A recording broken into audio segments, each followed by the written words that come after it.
అందరికీ శుభోదయం. నా పేరు మైథిలి.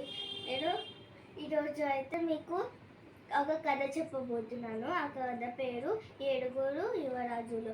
అనగనగా ఏడుగురు యువరాజుల్లో అందరూ కూడా చెరువు దగ్గరికి వెళ్ళి 7 చేపలు పట్టుకొచ్చారు.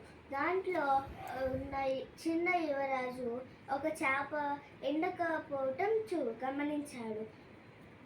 అప్పుడు ఆ చేప దగ్గరికి వెళ్ళి చేప నువ్వు ఎందుకు ఎండలేదు అంటే అప్పుడు ఆ చేపని నాకు గడ్డి మోపు అడ్డం వచ్చింది అంటే అప్పుడు గడ్డి మోపు అడుగుతాను యువరాజు.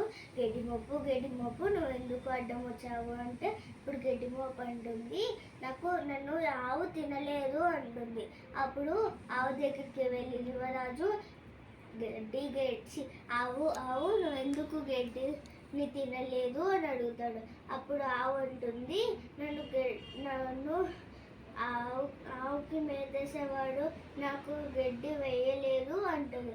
అప్పుడు ఆవుకి మేతేసేవాడి దగ్గరికి వెళ్ళి ఆవుకి మేతేసేవాడా ఎందుకు ఆవుకి మేత వేయలేదు అంటే అప్పుడు ఆవుకి మేతేసేవాడు అంటారు పాప ఏడిసింది అంటాడు. అప్పుడు పాప దగ్గరికి వెళ్ళి పాప నువ్వు ఎందుకు ఏడిసావు అంటే అప్పుడు పాప అంటుంది నన్ను చీమ కుట్టింది అంటుంది.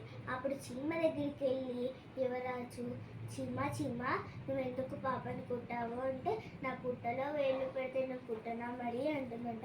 ఈ వీడియో కనుక మీకు నచ్చితే లైక్, షేర్, సబ్స్క్రైబ్ అండ్ కింద కామెంట్ అండ్ కింద ఉన్న బెల్ మాత్రం నొక్కడం మాత్రం మర్చిపోకండి. బాయ్.